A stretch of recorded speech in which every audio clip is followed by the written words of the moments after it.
soldier reporting to his commander. Be diligent to present yourself available to your commander. Report for duty. As a qualified soldier. Don't come unqualified. If you're going to present yourself to God, present yourself as one who doesn't have to be ashamed of his condition. If I knew that I was going to have to enlist in the Army and I didn't have any qualms about it, I knew I was going to have to be subject to physical rigors and so forth, but I made no effort to get myself in physical condition or whatever, or mentally in condition or whatever. It'd be stupid for me to present myself in an unqualified state. Of course, they'd work hard to qualify me, and get me into shape or whatever, but the point is, if I love the task, I'll be making sure that by the time I present myself, I'll present myself the best possible specimen and the best possible agent available that I can make myself be. And that's what I'm saying. Be diligent, present yourself, report for duty to God as one who's a worker who doesn't have to be ashamed, but who is adept in handling the Word of God. Some say rightly handling the Word of God. The actual Greek word there is to cut straight, and thus the King James and New King James say rightly dividing the Word of God. Whatever that means is not all that clear, but it certainly has something to do with properly using, properly understanding the Word of God. And therefore, although we lose the word study in a modern translation, we still retain the idea that studying the Word and understanding the Word and rightly handling the Word is what it takes to be one who doesn't have to be ashamed before God, one who is made diligent to present himself serviceable to God. Later on in this book, in chapter 3, he's going to say the Word of God is given to us that the man of God might be complete and thoroughly equipped for every good work. So if you want to present yourself for duty to God, to do the good works He has for you, then the way to be thoroughly equipped is to be able to handle the Word of God, which is the weapon in this warfare. And so he advocates being able to rightly divide or to rightly handle the Word of truth. And he says, in contrast to that, what some have done is resorted to vain babblings and profane talk. He says, shun those things, for they will increase some more ungodliness. Vain talk may seem harmless enough. Sticks and stones may break my bones, but words, harmless enough. Words are harmless, and it may seem like it. Sometimes the first part of our Christian holiness to begin to slip is our talk.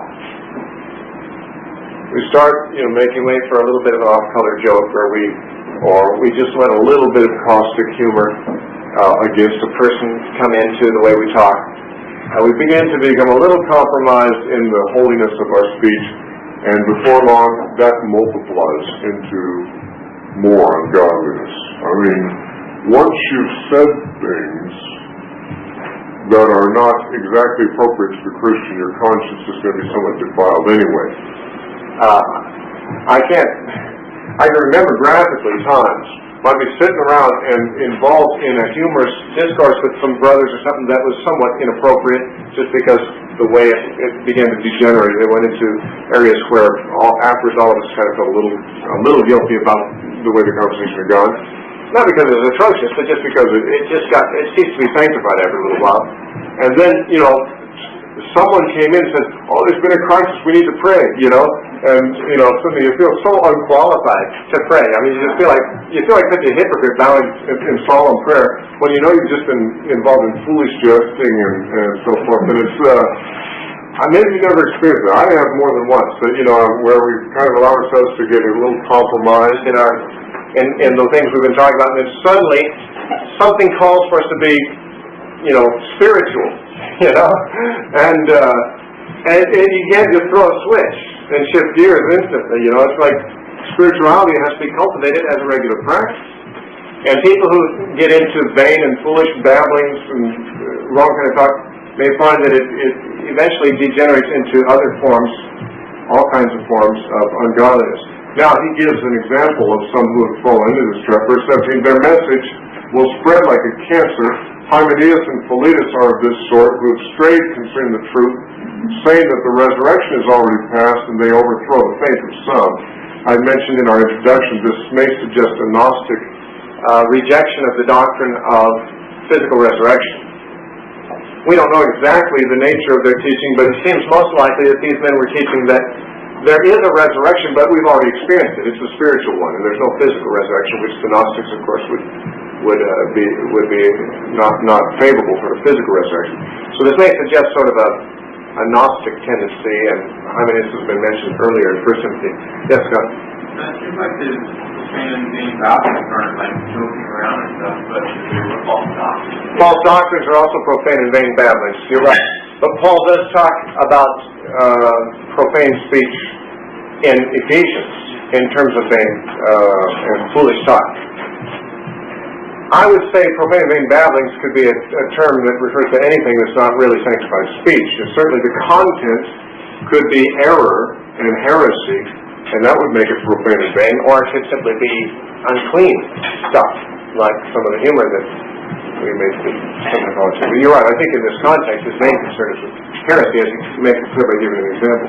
Yeah, I think you know sometimes where to draw the line, because you hear people around the school say things, you know, and not only that, there's one of the teachers that came here also suggested that for witnessing, he would resort to swearing in a certain area of town if he needed, you know, with certain type of people, if they felt comfortable swearing. He didn't think anything wrong with swearing in particular, but to meet that group, he would, you know, would have. I'm surprised to hear that from the teachers, any of the teachers we brought here. I know a teacher down at a study center in Eugene. I used to debate with him. He's a strong Calvinist, and I used to be on the radio debating with him for 26 weeks. A weekly program on this very subject, and I mean on the subject about Calvinism, Arminianism, and we'd go out to eat something after the show together in fellowship, and I was amazed. Sometimes he would actually swear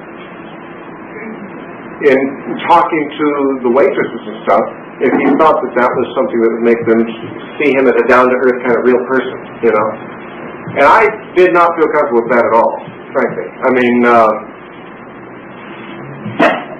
you know, I really, you know, as far as what is profane talk, the Bible nowhere tells us exactly what profane talk is, but the standard that is set for us is that we should only allow such speech as is edifying to the hearers. Proceed out of that. Paul says in Ephesians 4. In fact, that, you know, that might be the passage that was under consideration, I don't know, but the point is that in Ephesians 4 it says, let no profane talk come out of your mouth, but only such as good for the edifying of the hearers and ministering grace to the hearers.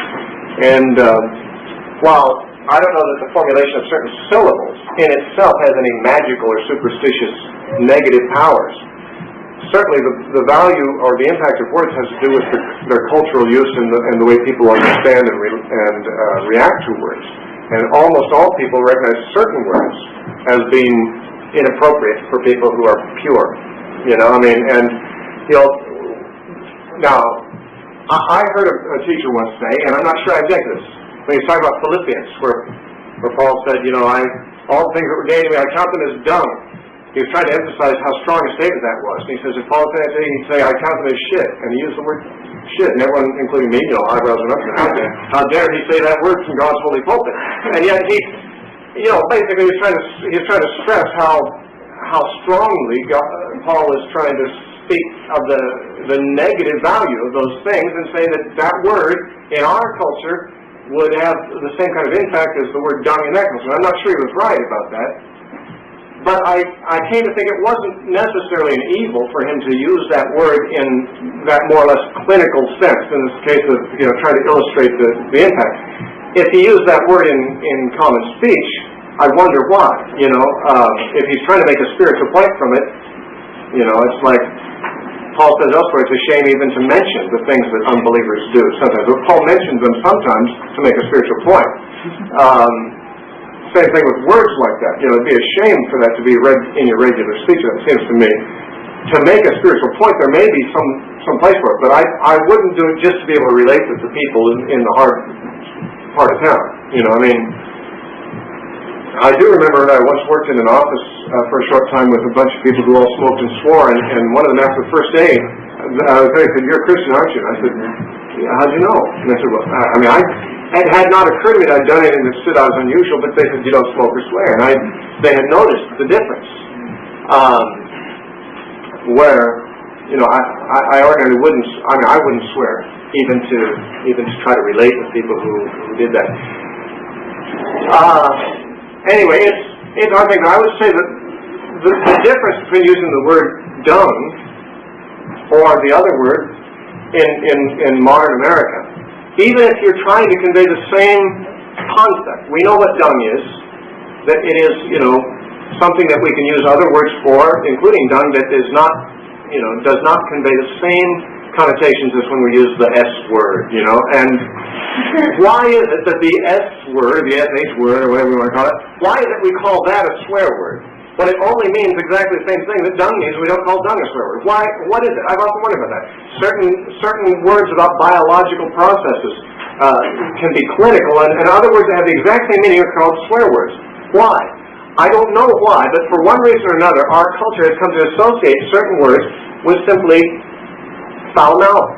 It's just inappropriate for people to use those words, and therefore, because words in any culture only have an impact as their culture perceives and relates to those words, swear words, or we might argue, well, what's the difference if I say that word or if I say dung? There is a difference. There's a difference because by using the word dung, you're using a word that is culturally acceptable. By using the other one, you are deliberately using a word that is not culturally acceptable and is having an impact on your hearer, which is, is going to be a negative one, and is not going to be viewed as a holy thing for a godly person to say. So I personally would not do that. Others may reach, for their own reasons, different conclusions. John? Concerning hermeneutics and believers, the biggest heresy that stood out in that day was Gnosticism, and it seems like whenever something is similar to Gnosticism is in the Bible, like, John or whatever, we're so quick to tag it as Gnosticism. What do you think about the possibility or the likelihood of someone just on their own coming up with heresies needing to be confronted by Paul or the apostles that they didn't necessarily name them from Gnosticism? Yeah, okay. Okay, yeah. The question, for the sake of the video, and others who may not have heard this, is how do we know that these heresies that we're talking about really were Gnosticism and were not simply somebody's own individual ideas that happened to have some that were like Gnosticism? And that is a possibility. I know scholars are always trying to categorize everything and say, okay, this heresy obviously is, we know what that is, that's all Gnosticism. But it's entirely possible for a Christian who's not a Gnostic to come up with some kind of harebrained thing that he thinks is a divine revelation and says, oh, the resurrection's past. Maybe that's true. But the tendency is to try to find a common thread of all the false teachers and see if there's one thing that takes them all together, and Gnosticism would seem to do that. But you're right, it's possible these guys were not Gnostics, but they just had some weird doctrine. Yeah. I just want to say, when I said that there's a teacher who, stated that it's not that he was teaching that, but he said he saw in some instances where people did that and it worked for them. Oh, I think, okay, yeah. Okay, I won't assume that he does it, but he's basically opening up the possibility of that being a valid thing to do. I don't judge him, but it's something I wouldn't feel comfortable doing at all. We need to move along. Speaking of these false teachers, it says they have strayed concerning the truth, verse 18, saying that the resurrection is past already, and they overthrow the faith of some. Once again, we have this reference to people who had faith, having their faith overthrown, shipwrecked, drifting, departing from the faith. A very common theme in the pastoral. Obviously, to have the faith now does not guarantee that you'll have it tomorrow. It's largely up to your own decisions. The decisions you make will determine whether you shipwreck your faith or overthrow your faith or whatever. And some have had their faith overthrown. Nevertheless, the solid foundation of God stands, having this seal: the Lord knows who are His, and let everyone who names the name of Christ depart from iniquity. It's not altogether clear what he means by the foundation of God. The reason is that this word foundation in the Greek is used a variety of ways by Paul. Sometimes Paul speaks of Christ as the foundation. Sometimes he speaks of the foundation of the apostles and prophets. When he says he does not build on another man's foundation, he's using the word to metaphorically mean another man's work, a church planted by another individual than himself. He doesn't build on another man's foundation. In Hebrews, the term is used to mean the elementary doctrines of Christianity, or the foundation. So obviously the word foundation has a variety of usages. And I'm not sure we can identify which one he means here, because he doesn't say what the foundation is. He just says whatever the foundation of God is, it stands sure. We could possibly say the foundation of his kingdom in view of what's said there. And foundations of buildings often had some, saying inscribed on them. And he says there's two sayings inscribed on the foundation of God's, I'll just say of God's kingdom, just to be general. It may have more specific meaning than that. And that is, one saying is, God knows who are his. The second is, let those who name the name of Christ depart from iniquity.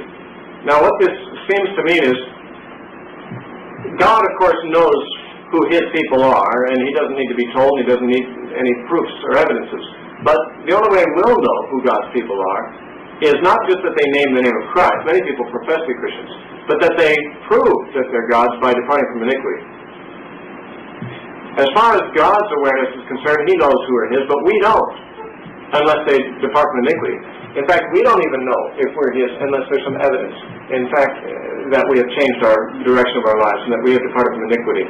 And so, the evidence that we belong to Jesus is that our lives have changed. We've changed our lives from iniquity, which means lawlessness. But in a great house, there are not only vessels of gold and silver, but also wood and clay, some for honor and some for dishonor. Therefore, if anyone cleanses himself from the latter, or from these, the King James says, he will be a vessel for honor, sanctified and useful for the master, prepared for every good work. Now, here's an interesting thing, because the expression vessels for honor and vessels for dishonor is used also by Paul in a passage in Romans 9, which many have understood to have exactly the opposite meaning of this passage. In Romans chapter 9,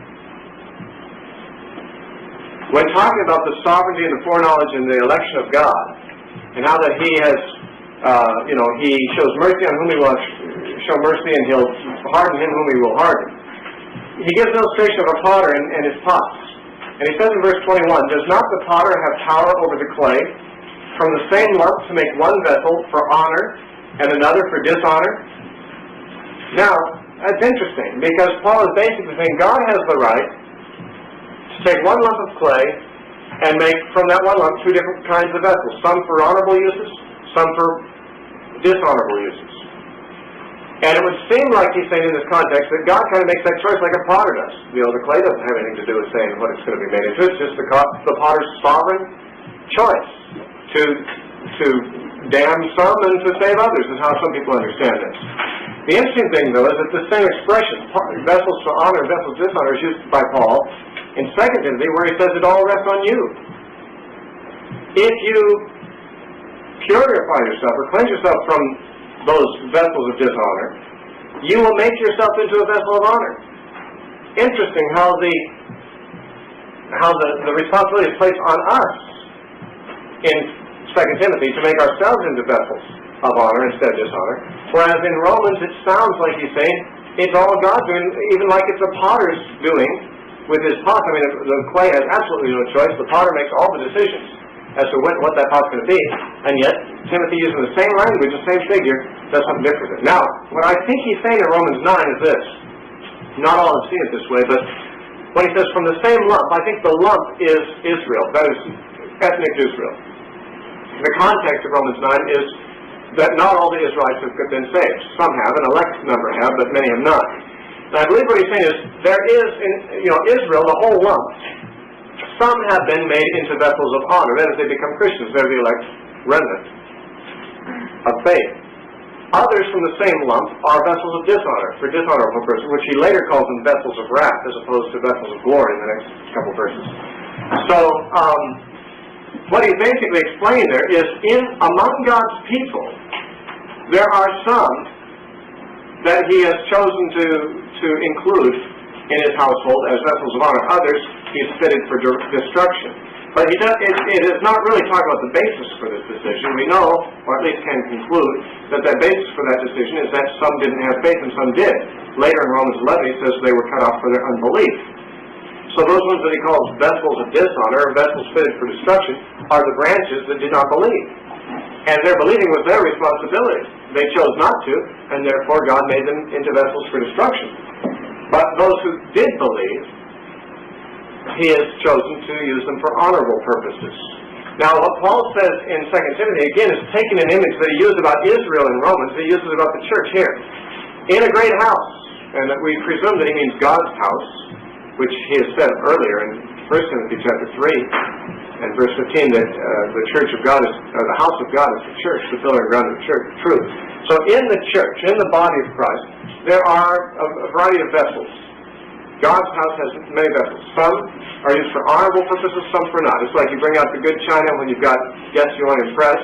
There's other things like the earthenware dog food bowl that, it's not used for honorable purposes, but it's both in the same master's house. Well, he says, you want to be the dog food bowl or the fine china? That's up to you.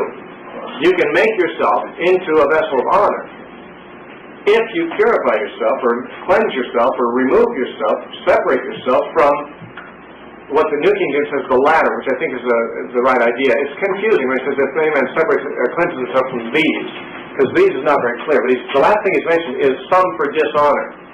He's talking about how in the church there are some who are doing the right thing and becoming vessels for honorable purposes. There's others who are doing the wrong thing, like Hymenaeus and Philetus, teaching wrong doctrines, overthrowing the faith of some. They're in the church, that is the visible church, but they are not vessels of honor. They are vessels to dishonor. And you need to separate yourself from such people as that. Those vessels of dishonor are overthrowing the faith of some. So you cleanse yourself from them. You remain far from them, and you will make yourself into a vessel of honor, a different type than them. And you'll be sanctified or set apart and useful for the master, prepared for every good work. It's interesting that he used that expression, prepared for every good work here, because as we know over in 2 Timothy 3:17, he says the man of God who has the Word of God is equipped, complete and equipped for every good work. So to be complete and equipped for every good work requires the Scriptures and the master of the Scriptures. To be prepared for every good work also requires separating yourself from those who teach contrary and those who are the vessels of dishonor. Verse 22, flee youthful lusts, but pursue righteousness, faith, love, peace, with those who call on the Lord out of a pure heart. This is an important thing. We saw in verse 3 of chapter 1 a pure conscience. In chapter 1 verse 5, genuine faith, and here a pure heart. Remember, those are the three things that Paul said in 1 Timothy 1:5. The goal of our instruction is love out of a pure heart, a good conscience, and genuine faith. Those three things reappear here. Paul has a pure conscience, Timothy has genuine faith, and now those who are companions with us are those who call on God out of a pure heart. By the way, that stresses the fact that God is more concerned about people's hearts than some other issues. A lot of Christians separate themselves from other Christians on the basis of doctrinal difference or something. And I do believe we should hold out for doctrinal purity, and at least we should advocate it and hold tight to it ourselves. But we need to acknowledge that some people who have different doctrines may have a pure heart too. And they may be honest before God. They may be believing and teaching what they believe God says. They may be wrong, or you may be wrong, but the point is, if you have a pure heart before God, and they do too, you are associated with them. And you pursue peace and love and faith with those people who have a pure heart. There may be people who agree with you more doctrinally and don't have a pure heart. Your affiliation, your association is to be with those that you perceive to have a pure heart toward God. But avoid foolish and ignorant disputes, knowing that they generate strife. And a servant of the Lord must not quarrel, but be gentle to all, able to teach, patient, in humility correcting those who are in opposition, if God perhaps will grant them repentance, so that they may know the truth, and that they may come to their senses and escape the snare of the devil, having been taken captive by him to do his will. Well, there's more to say about these verses than I can really allow myself the time to say. These are good preaching verses. You could spend a lot of time on just these three verses. The thought is very clearly is that the demeanor of the man of God who hopes to rescue people from the devil's snare has got to be gentle and meek, patient in dealing with people. You can't just be, impatient and quarrelsome and intolerant of people. By the way, the word patient there in the New King James, the last word in verse 24, in the Greek actually means forbearing. Forbearing is a word that means putting up with. And in a couple of places in the New Testament, this very Greek word is used in the sense of being willing to listen to.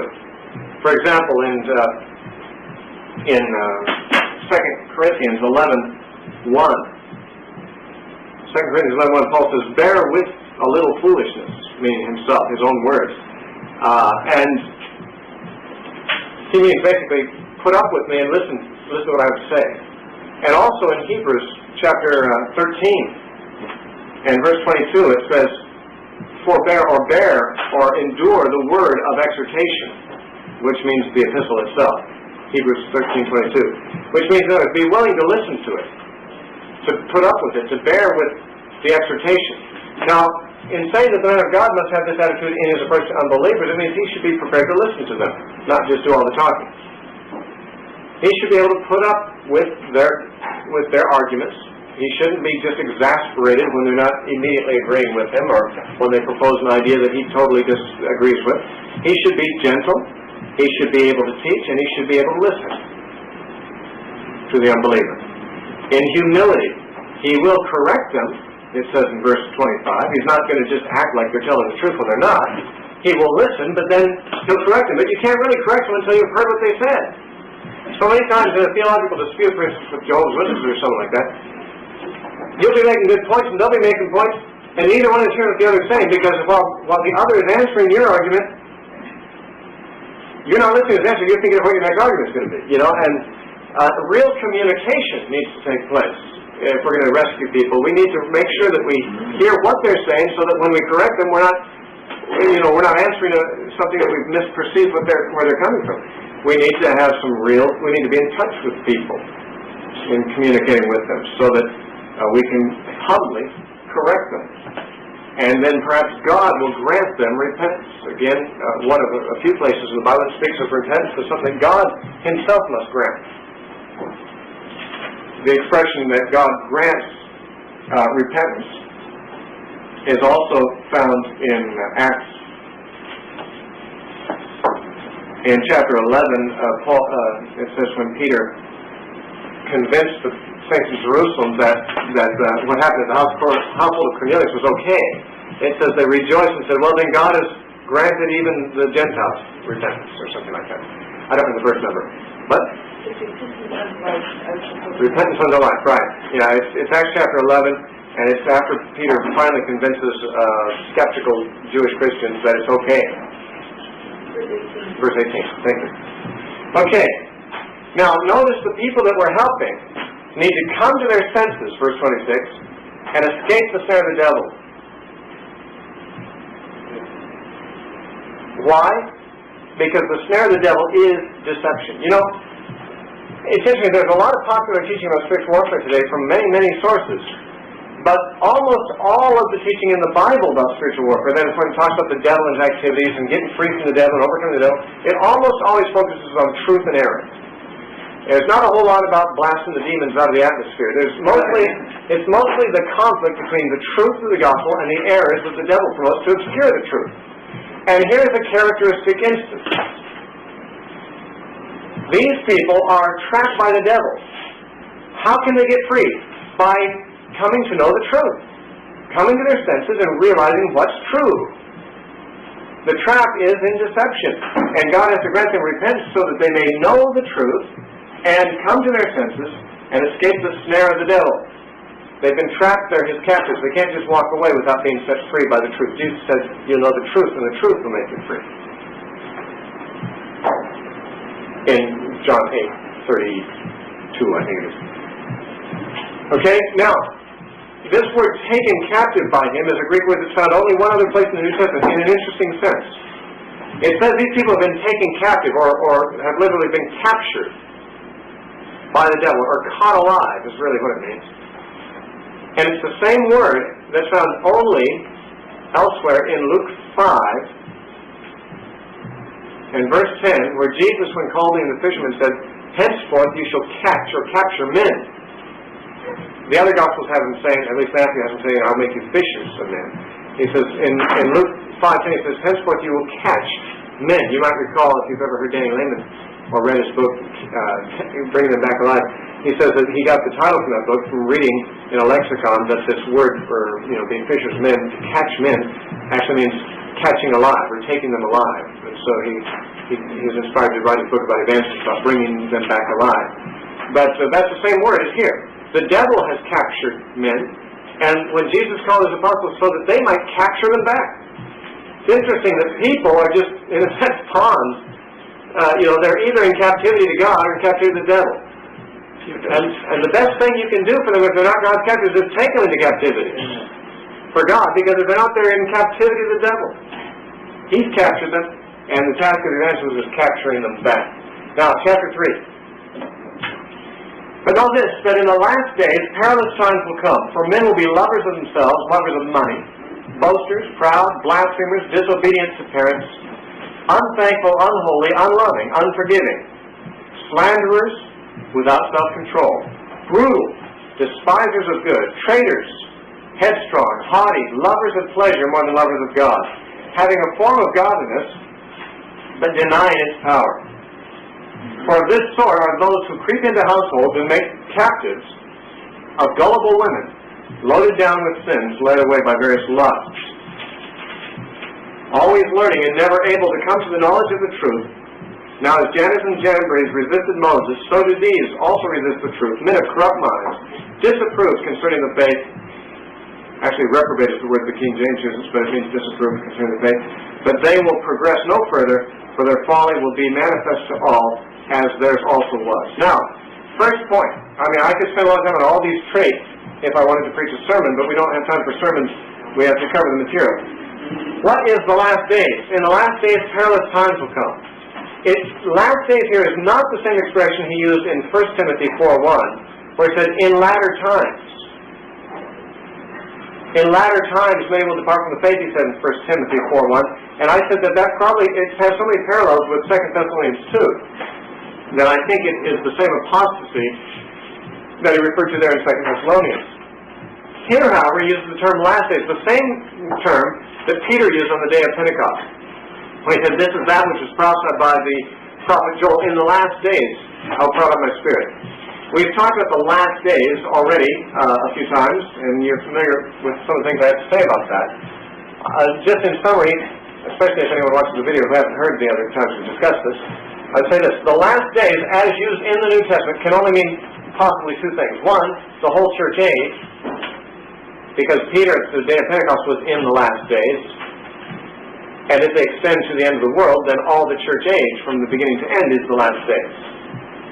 Or they can mean the last days, or the final closing period, before the fall of Jerusalem. That is the last days of the Jewish empire, of the Jewish economy, of the Old Testament covenant, the Old Covenant. It's coming to an end. And it ended in 70 AD with the destruction of Jerusalem. Peter's words and the use of last days in the New Testament can be understood either way. I have a preference for the latter view, but the first view is also a possibility. If Paul means the last days, and meaning the last days of the Jewish era, as I believe it is usually the use of the term in the New Testament, then he means that even in the few years that were following the year he wrote this, he probably wrote this in 66 or 67, it was going to get worse. Now 70 AD was only 3 or 4 years off when he wrote this. But we know that the Jewish war erupted in 66 AD, and that's when things really got terrible. And all kinds of treachery, all kinds of, all these things, all these abuses were very manifest and are recorded for us in Josephus' work, that men just became, at least Jews and probably those who opposed them too, just got brutal and fierce and practically insane and treacherous, and didn't obey their parents or respect the elders or whatever. A lot of things like that are said to have happened in those final years before the fall of Jerusalem in 70 AD. Therefore, the last days could refer to that. If you prefer the notion that the last days refers to the whole church age, then what he's saying here is the whole church age is to be characterized by this kind of stuff. Now, I know that a lot of people have quoted this as if it is supposed to be the unique condition at the end of the church age, just before Jesus comes back, the last days. That's when people say, brother, do you believe we're in the last days? They mean, do you believe Jesus is coming back real soon? And they use this passage and they say, well, look, this is just like today. Certainly we must be in the last days today. Jesus must be coming soon. But I think they're misunderstanding the usage of the term last days in the Bible, and they're misunderstanding that all these things have been characteristic of the church age in a greater or lesser degree at various times, and in a very major degree surrounding the events around the fall of Jerusalem prior to it. Anyway, we can see it either way, but none of these things necessarily should be thought to be characteristic of the end of the world or the last days just before Jesus returns. That's not the way the terminology is used in the New Testament, and it is wrong for us or teachers today to use it, although they do frequently. They use this passage that way. Now, these people, a lot can be said about them. They don't love God very much, but they love themselves, they love money, and they love pleasure.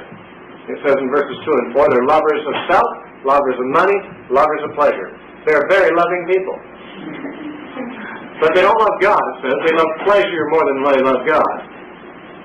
But they love themselves. Now, it is very tempting to apply that to our present age, since our age is one of the first, at least since Christianity became prominent in the Western world, where love of self is actually advocated as a virtue by modern psychologists.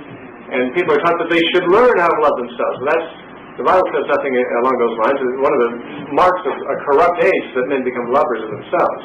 And that was always understood to be the case throughout church history until recently. But in pagan times, people loved themselves without apology. That was just, there have been ages and cultures where that hasn't been shameful. Lovers of money, we know that the love of money is the root of all kinds of evil. Boasters and proud is similar to loving yourself. Blasphemers, disobedient to parents, that's not a new phenomenon. Unthankful and unholy, unloving and unforgiving. Okay? A lot of uns. They're not what they should be. You should be thankful, holy, loving, and forgiving, but they're none of those things. They're slanderers. They don't have self-control, which is necessary to live a Christian life, and even to live a civilized life. For a non-Christian, one must exercise a certain degree of self-control. They're brutal. They despise good. They're not even just, tolerant of good people. They hate it. They hate the good. They're traitors. You can't trust them. They're headstrong. Can't change their mind. Stubborn. Haughty. Lovers of pleasure more than lovers of God. Well, everybody who isn't a Christian is more of a lover of pleasure than a lover of God. So Paul must be saying that these people are in an excessive degree so in these last days. Having a form of godliness but denying its power.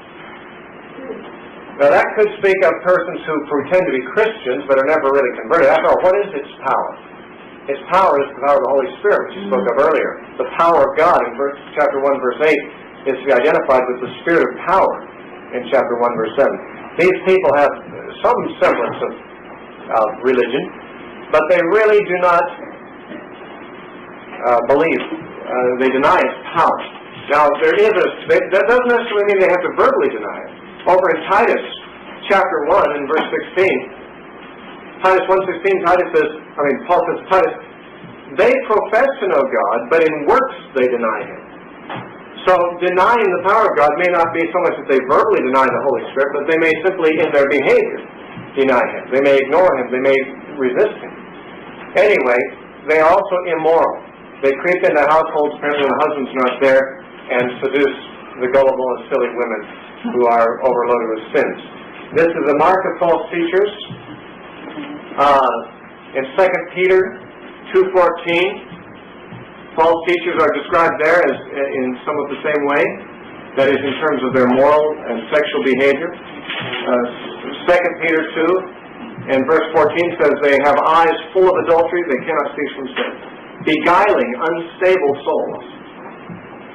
So, deceiving unstable people, taking captive gullible women. They have eyes full of adultery, cannot cease from sin. It agrees with the false teacher description in 2 Peter. It says in verse 7, they're always learning and never able to come to the knowledge of the truth. This could be possibly a reference to Gnosticism, which put its boast in knowledge. It says, well, they may be increasing in knowledge of a sort, but they never seem to reach the knowledge of the truth. I know people in our own culture, especially when I was in Santa Cruz, where there are two colleges. University of California is there, and also a prestigious state college, career college. And I knew people, I lived there for 10 years, and there were some people I knew who were students there all 10 of those years. Some of them were students at the 2-year state college all 10 of those years. They were They were perennial students. They lived off grants and loans, and they never really intended to get out of school. They were ever learning. I don't know if it was love for truth and knowledge, or if it was just a desire to live off of grants. But whenever I read this verse, I thought of some people I knew in Santa Cruz. They'd been college students in a 2-year college for 10 years. There's someone who's ever learning.